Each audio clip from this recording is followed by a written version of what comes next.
Hello friend, this is me, your host. Welcome back to our channel. I hope you all are well and doing great. So today I'm back with another video to give a review on a book uh,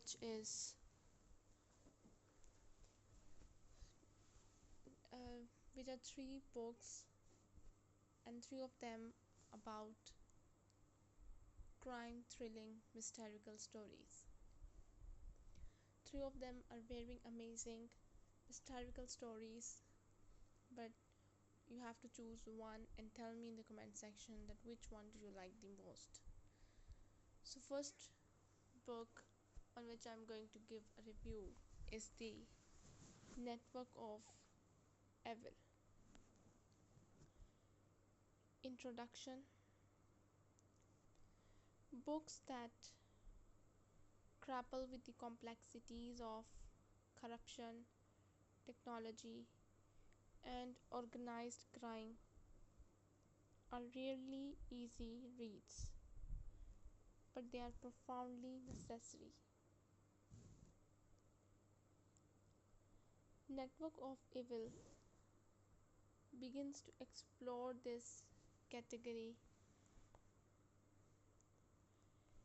It is not simply a book about villains or wrongdoers.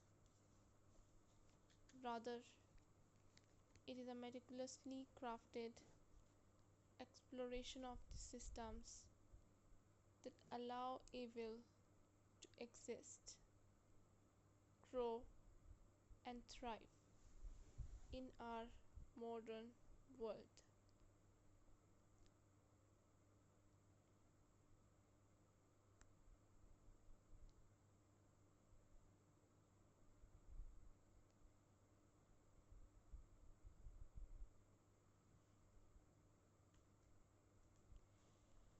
The title is fitting for what the author describes.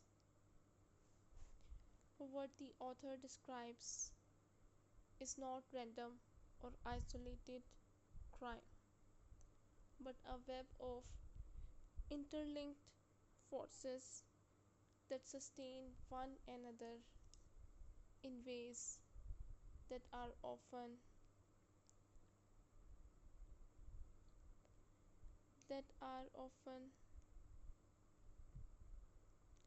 invisible in the public eye.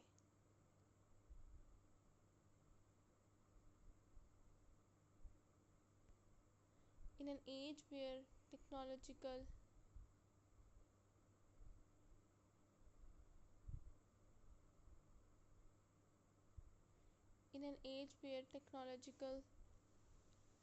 innovation is celebrated as progress,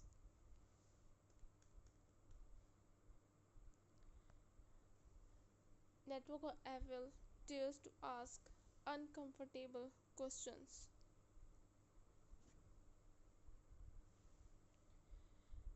What happens when technology becomes a weapon rather than a tool?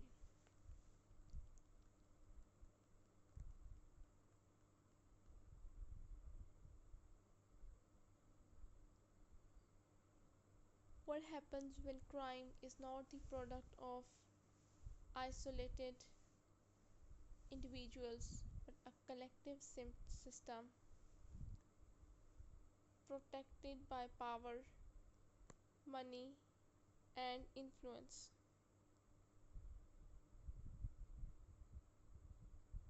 And perhaps most disturbingly, what happens when the very institutions that are supposed to protect people, governments, law enforcement, regulatory agencies, are either too weak or too compromised to act?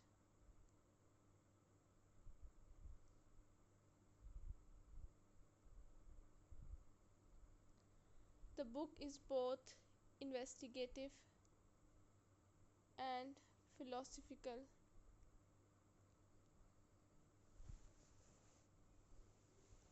It explores real world cases of exploitation, corruption, and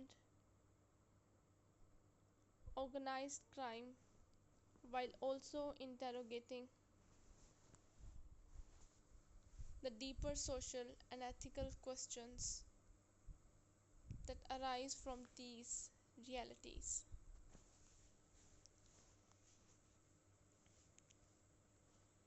It is a book that leaves readers unsettled precisely because it insists that evil is not distant but embedded in the systems we live in every day.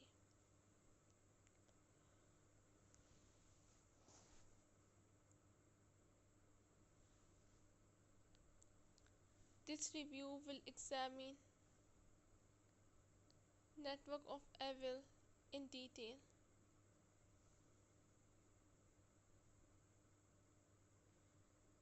beginning with a summary of its chapters,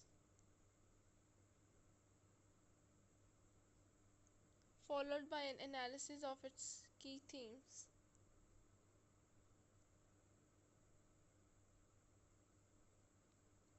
A critique of its strengths and weaknesses, and a reflection on its broader implications.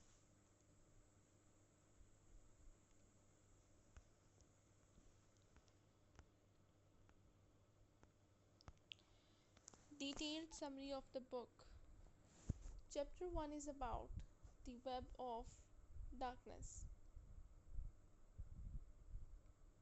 The opening chapter introduces the metaphor of the network.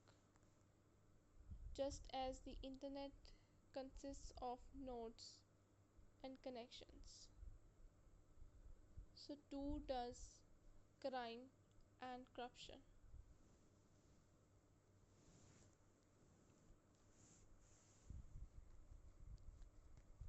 Evil does not thrive in isolation.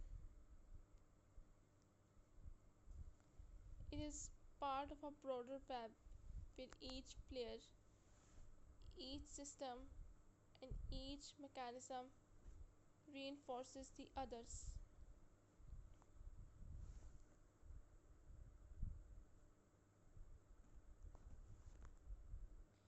The author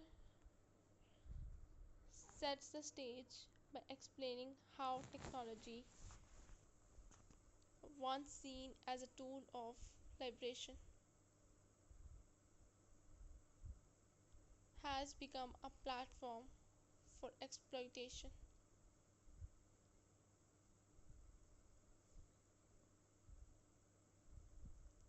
From identity theft to ransomware attacks, the chapter reveals the scale of cybercrime in today's world.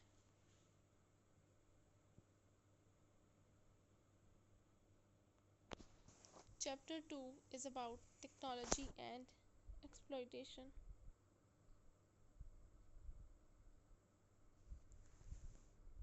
Here, the focus shifts to the ways in which technology enables exploitation at an unprecedented scale.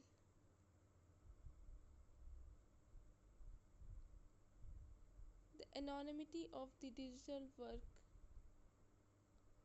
shields criminals from exposure, while the speed of communication allows for mass manipulation.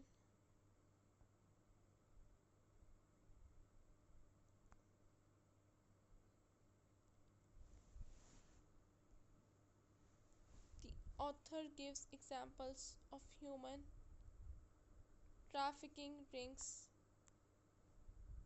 coordinated online scams that strip thousands of people of their savings, and propaganda campaigns designed to destabilize entire nations.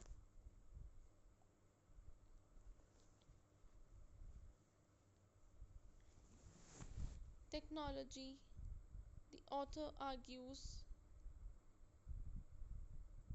has become the perfect shield for evil.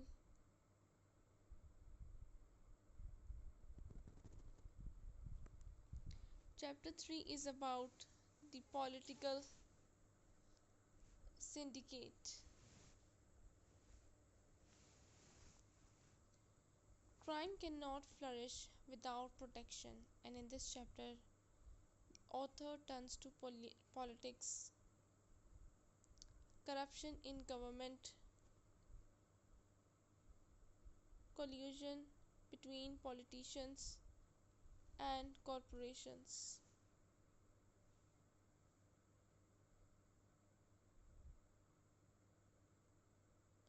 and the complicity of law enforcement are explored in detail.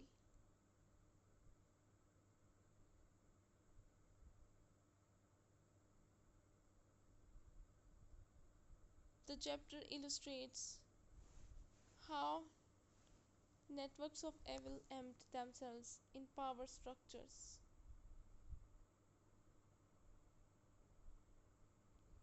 ensuring that the activities go unpunished.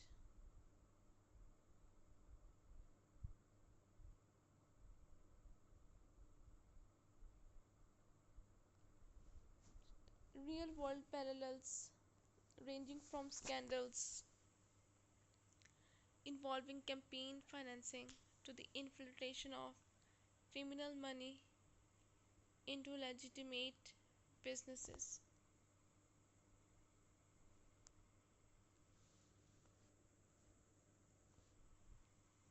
make the discussion deeply relevant. Chapter 4 is all about organized crime as a network. This chapter draws a fascinating comparison between organized crime and multinational corporations. Both are structured hierarchically, both depend on loyalty and secrecy, and both are designed to expand. The author dismantles the myth of chaotic criminal groups, showing instead that they are highly organized, disciplined, and strategic.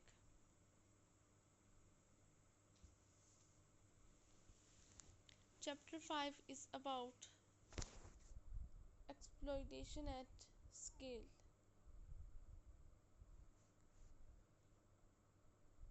One of the most unsettling chapters, this section reveals how exploitation is not accidental but systematic.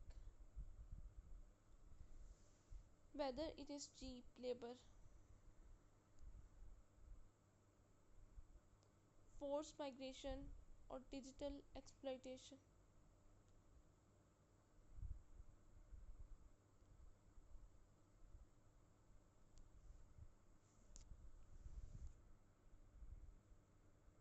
the author demonstrates that global demand and profit motive fuel widespread harm.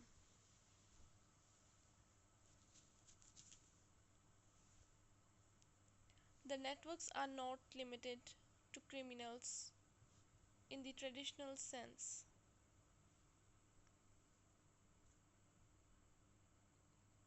They also involve corporations, consumers, and complicit governments. Chapter 6 about institutional failures. If institutions are supposed to safeguard society, why do they so often fail? This chapter provides sobering answers.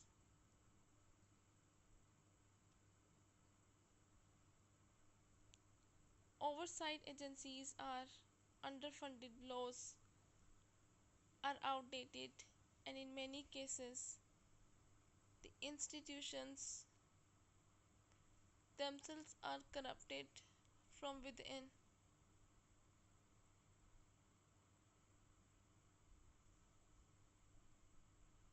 The author provides several case studies where law enforcement either turned a blind eye or actively protected criminal interests.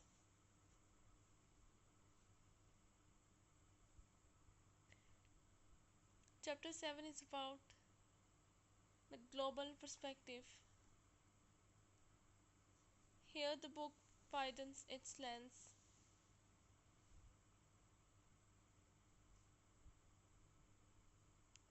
Networks of evil are not confined to a single country or culture,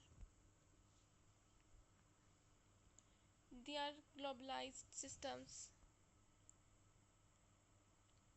crossing borders with ease.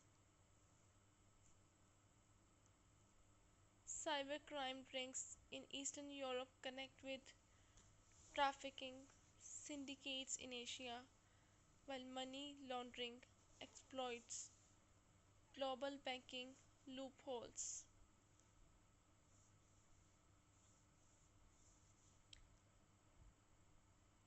The author makes a compelling case that globalization has not only benefited legitimate businesses but also empowered criminals. Chapter 8: What can be done? The final chapter acknowledges the difficulty of dismantling these networks. However, it argues that awareness is the first and most essential step. Citizens must understand the systems that surround them. Governments must update the strategies, and technology companies must take responsibility for the tools they create. Though solutions are limited, the author emphasizes that knowledge is power and that refusing to see the problem is the greatest danger of all.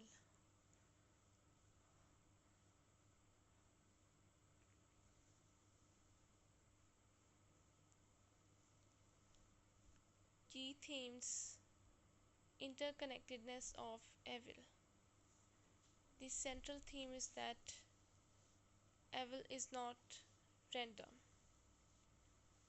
it is structured, organized, and interdependent.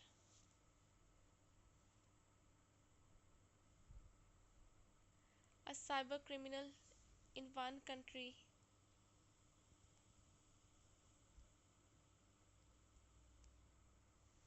may rely on a politician in another. A trafficker may depend on a corporation's blind eye.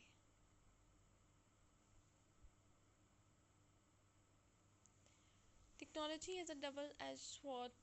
Technology is portrayed as both a tool of empowerment and a weapon of exploitation. The same networks that allow for global communication and trade also facilitate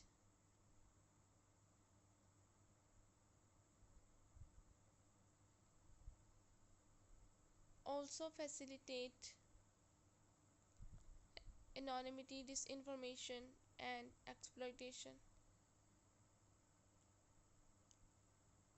Systematic failure of oversight. Institutions designed to protect people are too often complicit in their harm. The same, whether through negligence, underfunding, or corruption, these institutions allow evil networks to thrive.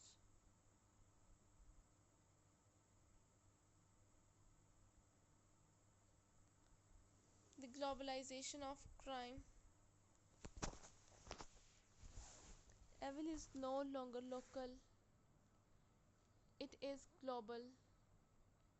Borders are meaningless in the digital age, and criminal networks exploit this reality to their advantage.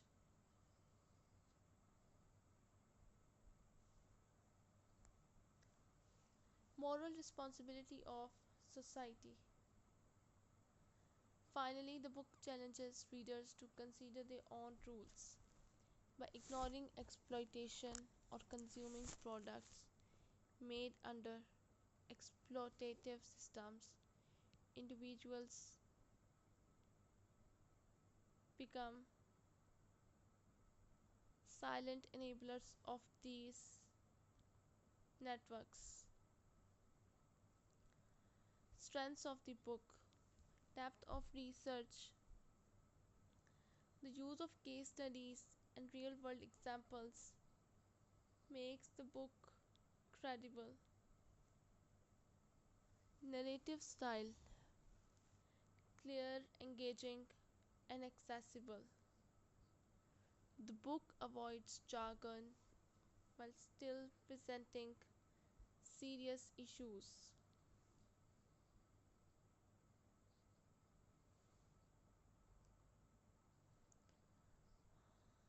Relevance: in today's era of digital dependency, the arguments feel urgent and unavoidable. Holistic approach: the book does not limit itself to one type of evil.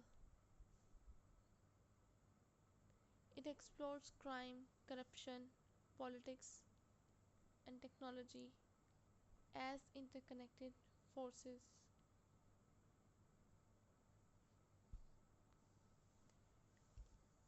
Real world connections and implications.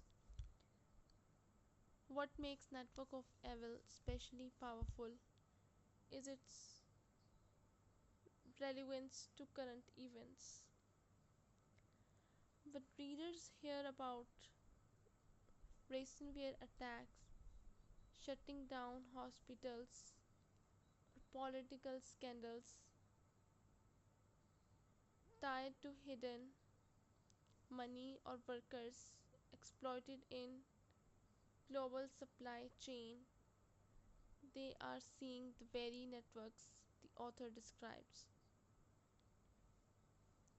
Conclusion: Network of Evil is not simply a book, it is a wake up call.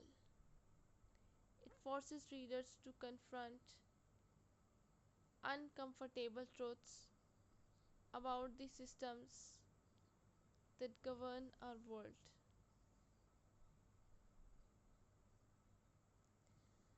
Crime is not an anomaly, corruption is not an accident. They are parts of a carefully woven web of power, technology, and greed. While the book may not provide easy solutions, its greatest strength lies in its ability to make readers aware, and awareness, as the author insists, is the first step toward change. The second book on which we going to see, which one I'm going to give a review, is One More to Die. This one is another crime thrilling story So let's see what we have in this book. Introduction. Thriller novels have long fascinated readers because they capture the tension between good and evil, order and chaos, law and lawlessness. Among the many subgenres of thriller and crime fiction, psychological thrillers occupy a special place.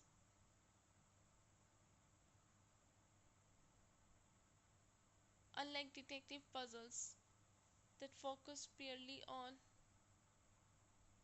who did it, psychological thrillers emphasize the why, the psychology of both criminals and investigators. One More to Die firmly belongs to this category. It is more than a tale of a murder and investigation. It is a deep dive into trauma, obsession, morality, and the psychological cost of violence. The story draws on traditions established by masters of the genre, such as Thomas Harris, The Silence of the Lambs, and Patricia Cornwell, Postmortem, but brings its own distinct narrative voice. The novel challenges its readers by blurring boundaries between justice and vengeance, morality and obsessions, good and evil. Every page pushes the reader to reconsider what drives people to commit terrible acts and what it costs others to stop them. Extended chapter by chapter analysis. So we have chapter 1, which is about a murder in the shadows.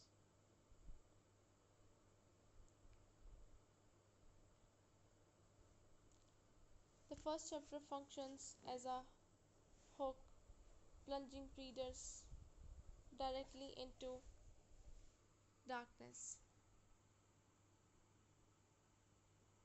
The crime scene is described in meticulous, almost cinematic detail. Blood patterns, the victim's expression, the eerie silence of discovery.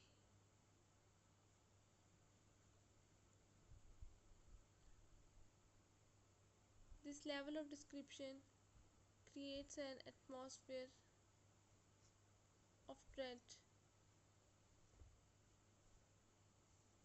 Symbolically, the shadows in this scene represent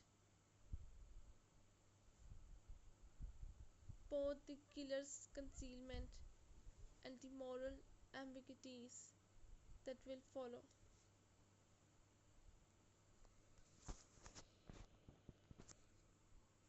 Enter the investigator. Here we meet the protagonist, a detective or investigator scared by personal trauma. He is not a perfect hero, but a flawed, peri figure.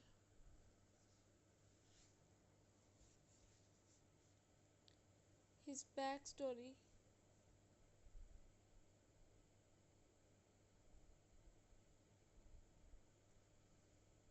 His backstory is hinted at through fragmented memories and restless nights. which sets him apart from traditional stoic detectives. His humanity and imperfection creates a sense of empathy in readers.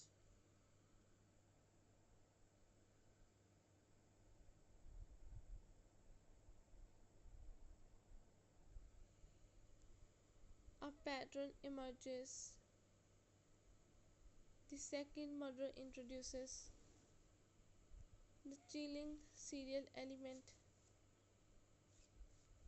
The author uses repetition as a narrative technique.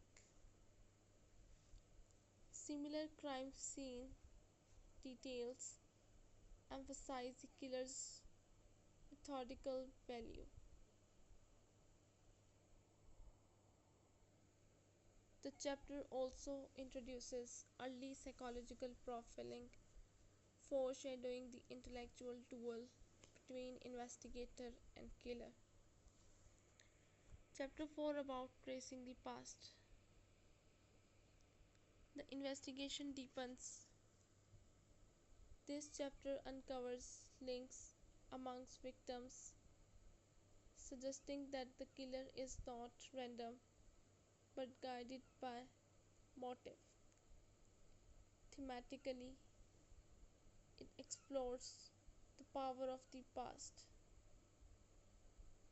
hidden traumas, buried sins, unresolved grievances shaping present actions.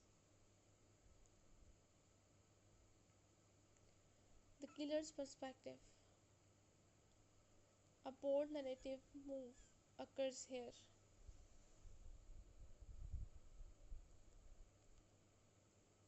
Shifting briefly into the killer's point of view, instead of presenting a monster, the killer is given an interior world, obsessions, fears, and rationalizations.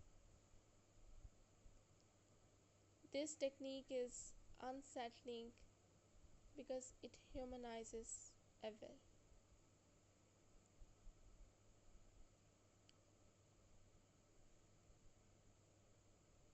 Readers are forced to confront the uncomfortable truth that killers are not otherworldly beings but deeply broken humans. Chapter 6 Closing In. The investigation accelerates with new leads and tense confrontations.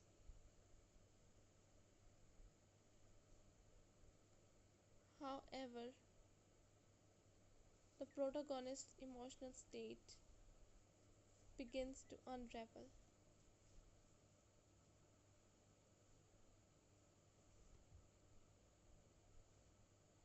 He projects his own trauma onto the case, blurring professional objectivity with personal vengeance. The duality between hunter and hunted becomes increasingly blurred.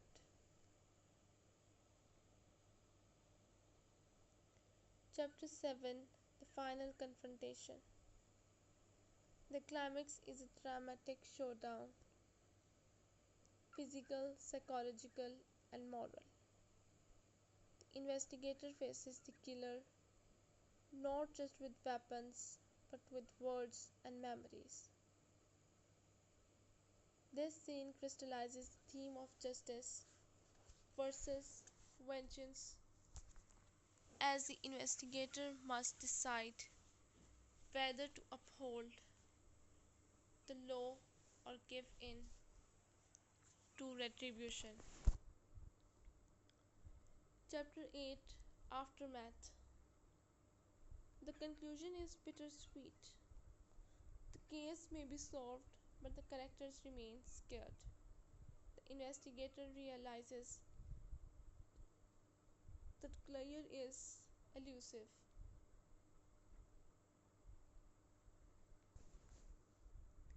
Justice does not erase trauma. This ending underscores the novel's refusals to offer tidy resolutions. Character studies. The protagonist role represents justice but also human vulnerability. Traits: determined, intelligent, flawed, haunted by guilt.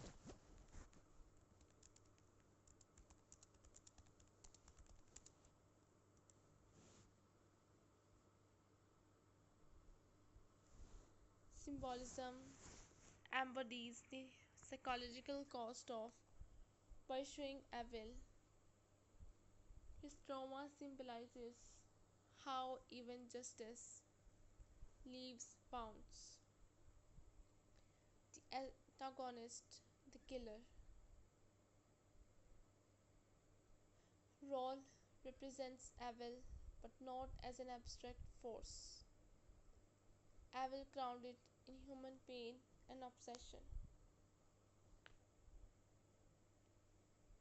Traits: methodical, obsessive, traumatized,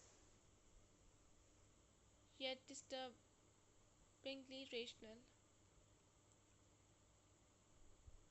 Symbolism embodies the idea that trauma, if unresolved, can curdle into violence.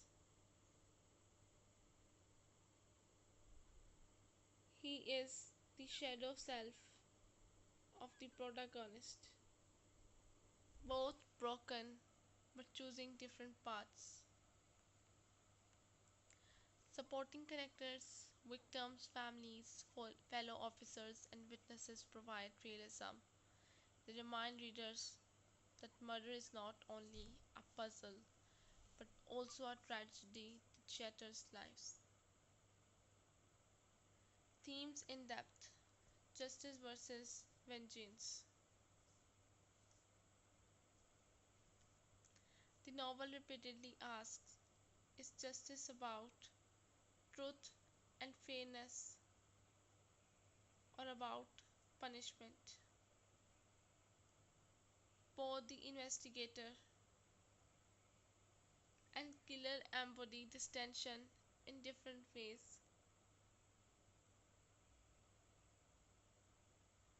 Trauma and memory. Trauma is not just backstory, it is a driving force. The investigator is haunted by past cases. The killer is shaped by past wounds.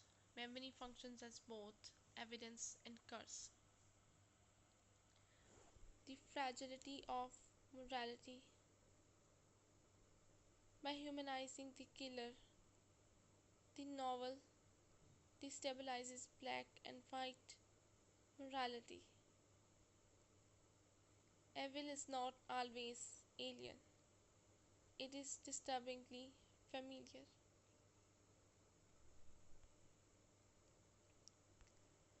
Impact on readers and society. The book resonates beyond entertainment. It reflects real anxieties about violence, serial killers, and the psychological toll on those who confront crime. Readers finish not only entertained but unsettled, compelled to reflect on morality, justice, and the thin line between law and vengeance. On a societal level, One More to Die reminds us that crime is not statistics.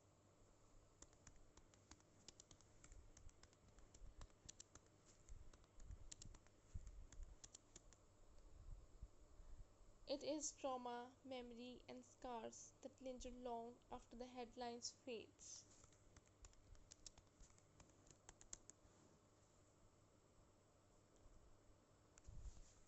Conclusion: One More to Die is a masterful psychological thriller that succeeds in combining gripping suspense with moral depth. It delivers the thrills of a crime novel while also exploring deeper human questions. Why do people kill? What does justice mean? How does trauma shape us?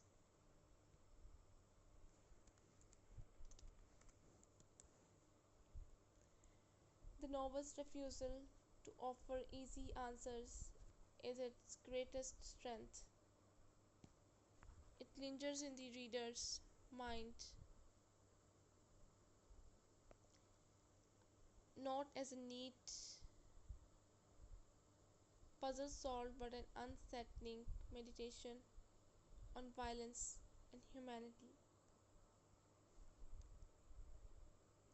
The last book on which I'm going to give a review on is The Death at Neist Point, and this is by James Dalglish. Introduction. A return to Skye's shadows. Crime fiction has always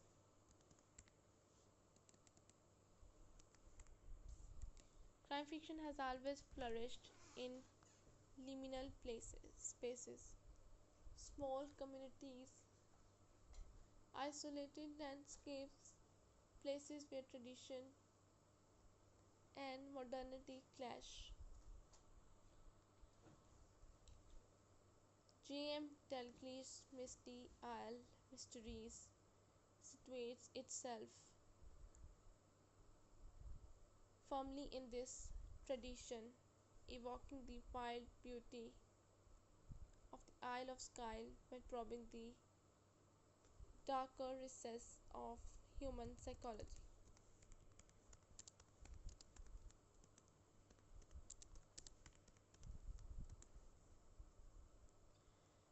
The novel promises to be more than a standard police procedural. With its premise, a young heir's mysterious drowning at the iconic Neist Point lighthouse. It explores questions of legacy, community secrecy, and the haunting persistence of past traumas.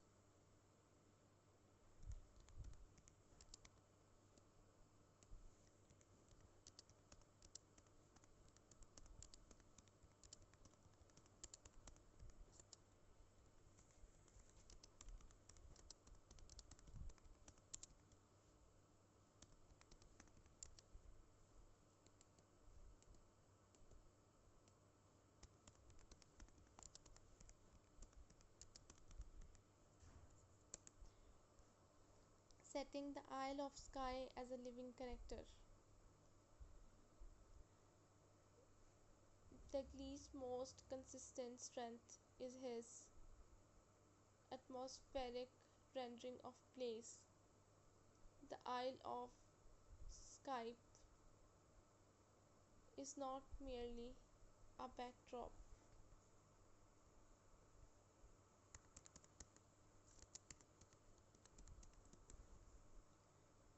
The Isle of Skye is not merely a backdrop, it is a character in its own right. Rugged cliffs, crashing waves, and isolated coves form a topography of both beauty and menace. Neist Point Lighthouse symbolizes isolation and guidance. Yet in this story, it becomes a site of mystery and possible betrayal. Portree Harbour, usually a place of commerce celebration, transforms into a watery grave when the Skye Ball plunge goes horribly wrong. The Highland Estates, highlight the contrasts between ancient privilege, modern decline, and community resentment. The setting amplifies the themes of secrecy and survival, Skye's remoteness, forces intimacy, everyone knows everyone else's history. Yet it also breeds silence, complicity, and fear. Plot overview: ritual, death, and suspicion. At the heart of the novel is a community ritual turned nightmare. The Skye Balls. The Skye Ball is meant to celebrate continuity and tradition. But when one boy fails to resurface after the dawn plunge, tragedy replaces festivity. Key plot elements include the victim. He is no ordinary teenager, but the heir to a Highland baron with a terminal illness. His death thus has broader implications for inheritance, power, and status. The investigation: DJ Duncan McAdam is tasked with discerning whether the death was accidental, self inflicted, or deliberate. The investigation is not just about forensic evidence but about peeling back layers of loyalty and deceit. The suspects: classmates, family members, and townsfolk all harbor potential motives. The claustrophobic community setting makes every relationship a potential lead. The resolution: while not yet known, readers can anticipate Dalglish's typical style, a revelation that is both shocking and deeply rooted in connected psychology. Protagonist analysis: D.I. Duncan McCann. D.I. Duncan McCann has emerged across the Misty Isle series as a deeply human detective. Unlike stereotypical crime solvers who remain emotionally detached, Duncan's investigations are colored by his own scars, empathy, and struggles.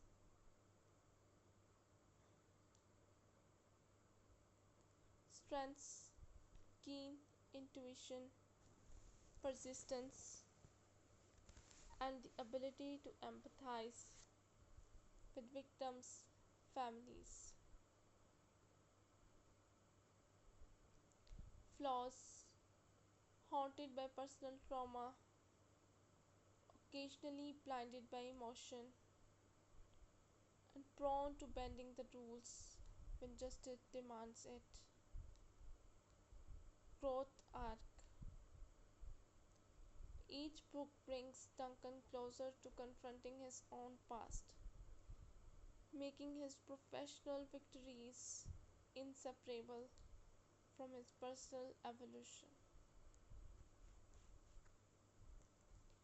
In Death at Neist Point, his challenge is not just to uncover the truth about the drowning, but to navigate the intersection of tradition, wealth, and hidden violence within Skye's insular community.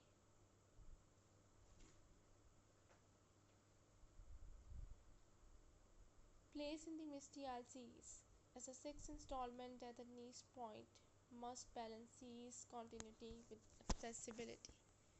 For loyal readers, it represents both the resolution of ongoing character arcs and a new height of suspense.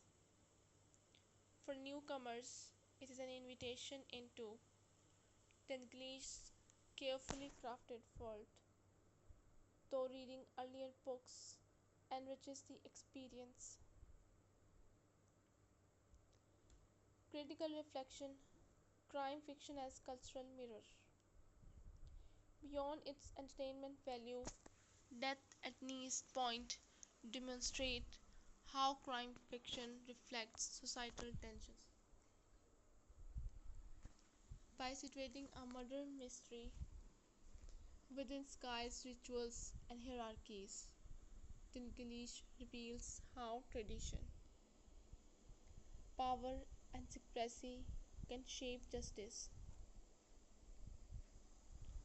The book becomes a cultural mirror, asking whether communities protect truth or bury it. Conclusion: a promising atmospheric thriller. Death at Neist Point promises to deliver, but fans of Dalglish crave atmosphere, emotional complexity, and an investigation that resonates beyond the page. It is both a thrilling mystery and a meditation on the coasts of tradition, secrecy, and legacy. So, this is all we have from these three of the books. All three of them, the crime, thrilling, mystical stories. So, which one do you like the most? You can tell me in the comment section. And if you like the video, don't forget to press the like button. And if you wanted to suggest any other books, you can tell me in the comment section. And if you wanted to buy any one of the best-selling books, you can visit our Amazon page and buy it from there. So I'll be back with another videos to give reviews on another books. Till then, just take care and goodbye.